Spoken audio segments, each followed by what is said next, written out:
We're going to look at a much more detailed view of the activity viewer right now. And this is right from Hapara, and it's extremely detailed and quite well done. So enjoy.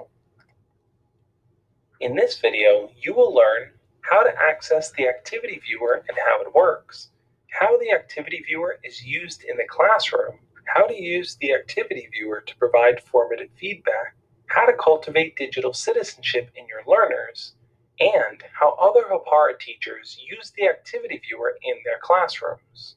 Have you ever wished you could take a peek into what your learners are working on before they turn it in so you can offer valuable formative feedback? How about during an online lesson? Hapara's Activity Viewer in Highlights provides teachers with a window into what learners are doing online. With the Activity Viewer in Hapara Highlights, you can see an overview of online class activity, what individual learners are doing, and how groups are collaborating. This gives you, the teacher, the power to provide game-changing feedback based on near real-time data. Using the Activity Viewer is changing learner outcomes across the globe, and you're just a click away from doing the same thing for your learners. Let's take a look at how the Activity Viewer works. First, go to teacherdashboard.com. Then click on the Highlights option in the toolbar at the top of the page. Alternatively, you can also go directly to highlights.teacherdashboard.com. When the Highlights page opens, the Activity Viewer can be accessed by clicking on the first tab on the left-hand side of the Highlights page. Once the Activity Viewer is open, you will see windows that display class activity, unique activity, and collaboration. Let's check out the class activity window first, which is located on the left-hand side of the activity viewer screen. The class activity window shows you a list of all of the websites that learners in your class have visited. A color-coded bar next to each website gives you an overview of learner activity. Blue indicates that learners are currently active on the website, which means that learners have that website open right now. Orange indicates that learners were previously active on the website, which means that learners recently had this page open on their browser. Gray indicates that learners have never visited the page. The number you see next to the blue bar shows you how many learners are currently active on a particular website. Also, by clicking on any of the rows, you will be shown a list of the names of the learners who are currently active, previously active, and never active on that particular site. One thing that Hebe really likes to do in the activity viewer is take snaps of learner activity. Snaps are digital notes of learners' online activity that you can save to review and share with learners, parents, or colleagues.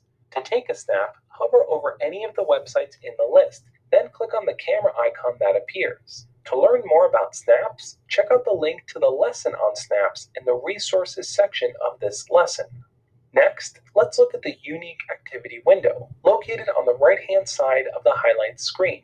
The Unique Activity window displays a list of websites that only one learner is visiting. The moment that the learner closes that tab in their browser, it will disappear from the Unique Activity list. The Unique Activity window shows you the name of the learner visiting each unique website address and how long ago they opened it. Unique Activity also has three functions. You can click on the website in the list to open the same website in your browser. This will give you a better idea of what the learner might be looking at in near real time. You can hover over a website and click the camera icon to take a snap of learner activity. This helps you to document learner activity online and provide formative feedback. And you can click on the X on the right-hand side to close any of the tabs displayed in the list. This is a quick, non-disruptive way to redirect an off-task learner.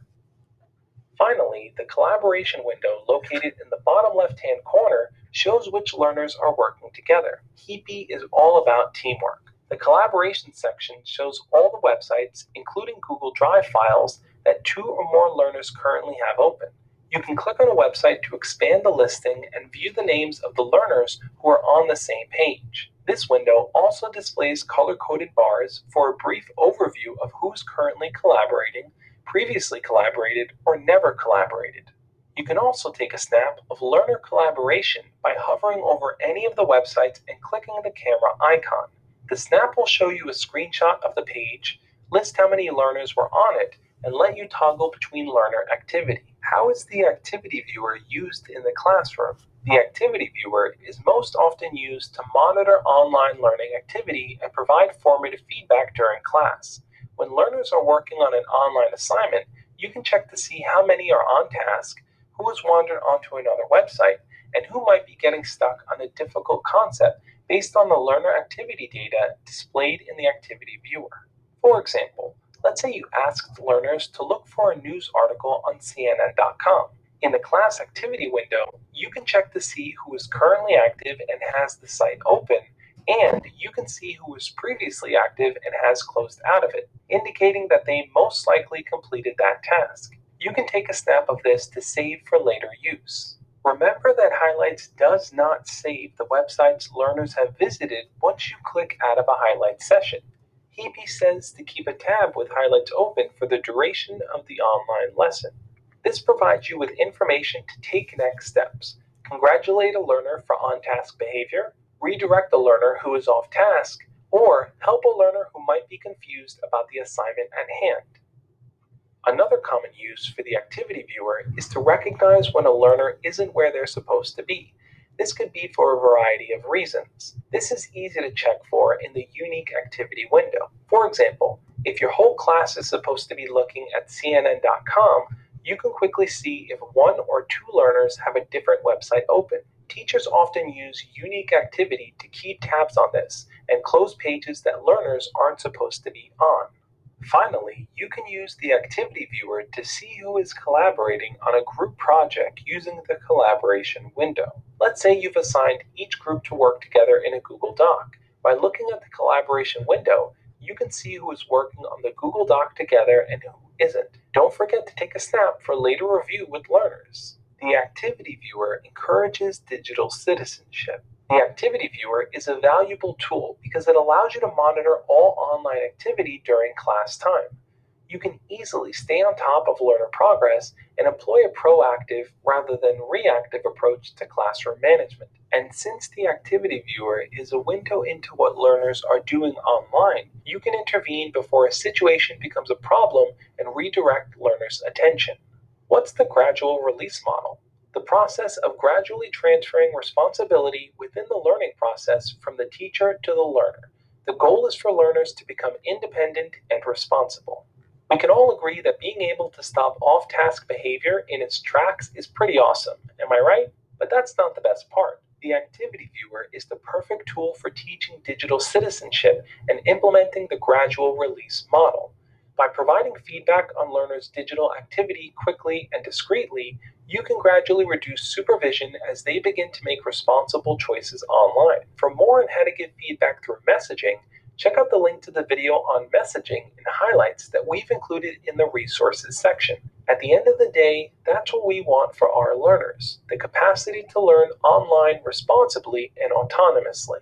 Now let's take a look at how some great teachers have put the power of the activity viewer into action within their classrooms. The activity viewer, strategies for success. Hapara champion and teacher Stacy Gates uses the activity viewer to have class discussions about good and bad online resources when doing research projects. Stacy suggests pulling up some of the websites listed in the activity viewer and having a whole group discussion about good and not so good resources for online research. This allows learners to see real-life examples of what good and bad online resources look like. We often tell learners what good and bad resources are, but now you can show them.